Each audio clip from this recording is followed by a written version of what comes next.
Greetings and welcome back to Room 303 and our Talks with Walt, as we're calling our readings through the deathbed edition of Walt Whitman's Leaves of Grass. We are in Song of the Open Road. We are in passage 15 of Song of the Open Road, and therefore we are at the conclusion of Song of the Open Road. This is the final invitation, as we might say it.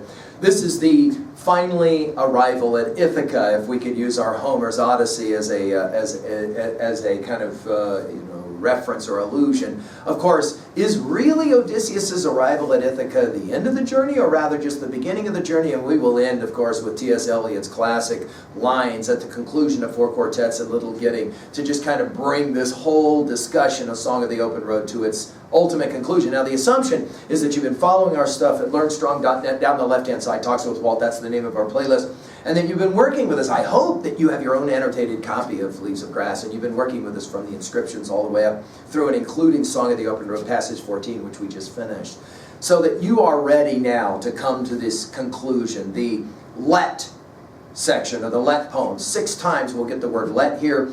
I give will be used 3 times. And the will you or shall we will be used at the conclusion of 3. Now, as we read, we want to pay attention to exclamation marks, just like we did at the conclusion of, for example, starting from Pomanak. All of those exclamation points and O's. We're going to play similar games here. We're going to have 9 exclamation points. We're going to have 3 question marks. That will be a part of this personal call. When we finally hit that word that we talked about in starting from Pomanak, camaredo, that word of friendship, pal, that's the word, right, pal? Let's go to it. Our final allons, our final let's go. Allons, the road is before us. It is safe, I have tried it, my own feet have tried it well. Be not detained. Let the paper remain on the desk unwritten, and the book on the shelf unopened. Let the tools remain in the workshop, let the money remain unearned, let the schools stand, mind not the cry of the teacher. Let the preacher preach in his pulpit, let the lawyer plead in the court, and the judge expound the law. Camaretto, I give you my hand. I give you my love, more precious than money. I give you myself before preaching or law. Will you give me yourself? Will you come travel with me? Shall we stick by each other as long as we live? Now, there are a few lines more precious in 303 than these final lines. And again, as I've given my dedication of this set of talks on Song of the Open Road to all of the seniors that I've ever been able to talk to in 303 and the ones that will hopefully continue to come, we will turn now in these final lines to say, wow, what an amazing challenge. If ever you're going to commit to memory some lines from Whitman, some of this may be a part of that. Notice we'll begin with one last let's go. And then, where is the road? Well, he started with a foot and lighthearted, I take to the open road, healthy, free, the world before me, a long brown path before me, leading wherever I choose. Notice he'll end where he began. We'll get to why these lines, I'm convinced these lines were very influential in T.S. Eliot's thinking, as we'll finish with Eliot in a bit. The road is before us. Notice there's excitement. Notice we're always forward looking. Notice we're using this word progress again. We're referencing it some way in our minds. This is fundamentally what it means for Whitman to be an American, and we would argue to be a citizen of this world, always looking forward, hope-filled, we might say. Then he says about the road, ironically, and can we point out how ironic it is, that it's safe. Dude, what did he just say at the conclusion of passage 14? He going with me goes often with spare diet, poverty, angry enemies, desertions, and others. It's going to be absolute hell. Come on, let's go. Right? And this is what's amazing about Whitman. He says it out loud. Oh man, this road, this thing called your life, unbelievable challenges all the way. The only safe spaces, wait, safe spaces? There are safe spaces? Look at what he just said. It's safe. He says it's all fine. In other words, we're going to get through this together. And immediately we have to start thinking of our Dante and Virgil's suggestion to Dante, up on your feet. This is no time to tire. You've got to keep going. Let's go, let's go. Notice, it is safe. I've tried it. My own feet have tried it well. Notice the use of the dash makes us think of Emily Dickinson, doesn't it, right? Be not detained. Now, this idea of my own feet have tried it well is central, because Whitman, in his own pedagogy, believes that no teacher should ever challenge a student to go where that teacher himself, herself, themselves has not gone. That is central. In other words, teacher is model. Let's put it in our notes. Teacher's model, right? You'll remember the conclusion of 46, the beginning of 47. I'm the teacher of athletes. He that by me spreads a wider breast than my most, proves the width of my own. He most honors my style of legislature to what? Destroy the teacher. That militant language in 46, 47, a song of myself, now will come back. And students love often to see the circle completed at the conclusion of Song of the Open Road 15. Notice he uses this word, this phrase, be not detained. We're going to come back to it, so write it down at 3a. When lilacs last in the dooryard bloomed in passage number 9, we're going to hear this, the lustrous star detained me. We'll come back to this word. It's one of the only other times this word detained actually gets used, and it is, you're right, an elided verb. You saw that. And then we've got 6 of these lets. And I want to ask you to think about what each of these kind of represent. What is it that might keep you from taking this journey?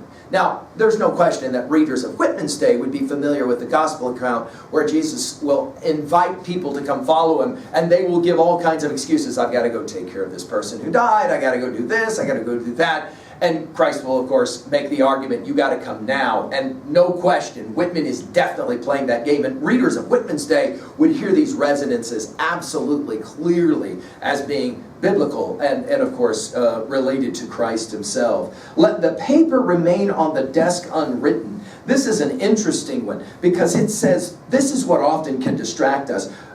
I feel like I need to do one more piece of writing. We think of Keats, when I have fears that I may cease to be before my pen has gleaned my teeming brain, right? And then notice the next one, the book on the shelf unopened, leave it. In other words, you do not need to have any more prior knowledge to get up and go to work. I think he's really sitting very close to one of the major distractions of personal growth, right? The idea, well, I'm going to get to it tomorrow. I'm going to procrastinate for one more day. I just don't know enough yet. And he says, no. You don't got to worry about, one more thing you have to write or one more book you have to read. Leave it on the shelf. You know enough here. It's not a question of head. It's a question of heart and will, what we would, of course, say, not will, but sustained will. Notice he continues with the let. Let the tools remain in the workshop. We cannot help but think of all the times he's referenced mechanics already in Leaves of Grass. I Hear America Singing and elsewhere, right? Let the money remain unearned. Now, we're getting it. We're starting to see it. In other words, for Whitman, money cannot be what keeps you from going out on your life's exploration. You cannot allow the lack of funds to be the thing that keeps you from the journey. Don't allow it. He says, let the money remain unearned. Let the school stand, exclamation point. Again, you're seeing all these exclamation points, right? Mind not the cry of the teacher. Now, you have to, I see some of you smile, you have to smile when an instructor points out this set of lines. Well, what can we say? The teacher can only go so far with the student in terms of answering questions. Remember what he says in passage 46 of Song of Myself? I hear you are asking me questions. I answer, I cannot answer. You must find out for yourself. Teachers can only take you so far. All of the institutions that we build our lives around as children can only take us so far. And then it's time for us to leave all of them. The word, of course, in Song of Myself 46 is egress. Exit, right? We got to go out. We got to get on the road. We got to live it ourselves. It's not enough for the people around us. You'll remember from passage 1, a Song of Myself, creeds and schools and abeyance. That word abeyance is this same word. There's the echo that comes back. By the way, this mind not, you'll remember from Song of Myself, passage 33, as well as in a poem we'll get to, beat drums, beat, mind not the timid, mind not the cry of the teacher, exclamation point, and then one more of these lets, 2 more of these lets actually. Let the preacher preach in his pulpit. Now that's an interesting one, given that he's ordained himself loosed of limits, right? And let the lawyer plead in the court and the judge expound the law. In other words, well, what's he doing? Well, we're going to see this here in a second. He has several major institutions which might distract us, right? And all of them, economics, religion, politics and law. And he says, don't allow any of that to sidetrack you. When you start, don't get sidetracked by the things that are insignificant. Decide what really matters in your life. And then you got to, allons, you got to go for it. Let us go. You got to go for it, right? And then he finishes with this word, camarero. We, of course, saw this word back for the first time and starting from Almanac number 9. We made comments then from our Norton study. It's used 7 times in Leaves of Grass. The Old English form of the Spanish word that he got from the Waverly novels, and it's our word pal. And I love to use it that way, pal. In other words, hey, pal, camarero.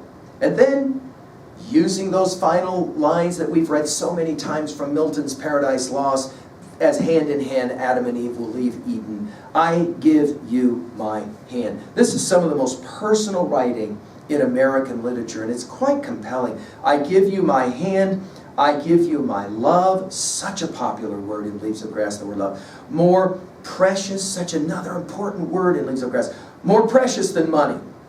Think about the power of that idea. The friendships that are your true friendships are way more valuable than the millions of dollars that you could earn.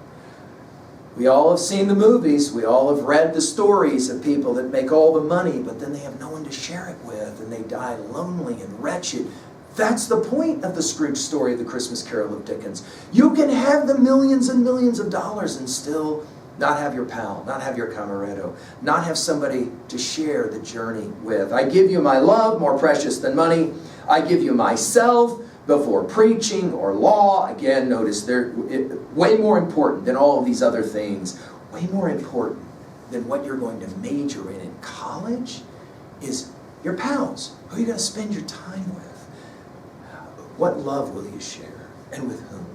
And how?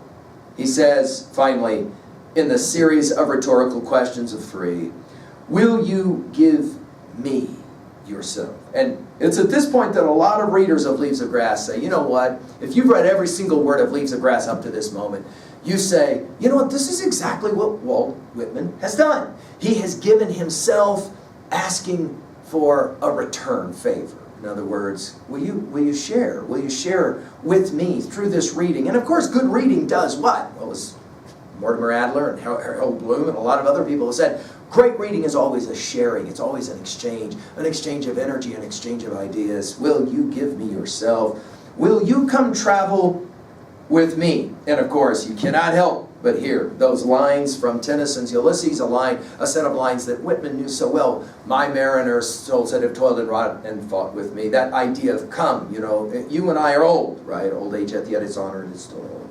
That which we are, we are. And then he finishes with one of the most remarkable American lines. I sometimes am asked about why do we think of Walt Whitman's Leaves of Grass as such an American set of lines? Can you give me an example? And as I like to follow Harold Bloom's observation that you can study Song of Myself passage 6 to see truly American writing. But I love this line to say, you want to know what American poetry is like? Here it is. It's such a beautiful last line of this amazing poem. Shall we stick by each other as long as we live? Now, for those of you that are going, stick, that's interesting. Is there an echo there? Song of Myself, passage 20, I find no sweeter fat than sticks to my own bones. And that's one of those lines that's truly an American. You can't imagine a Frenchman writing a line like that. Maybe an Italian, but certainly not a Frenchman. And here it is. Shall we stick by each other as long as we live?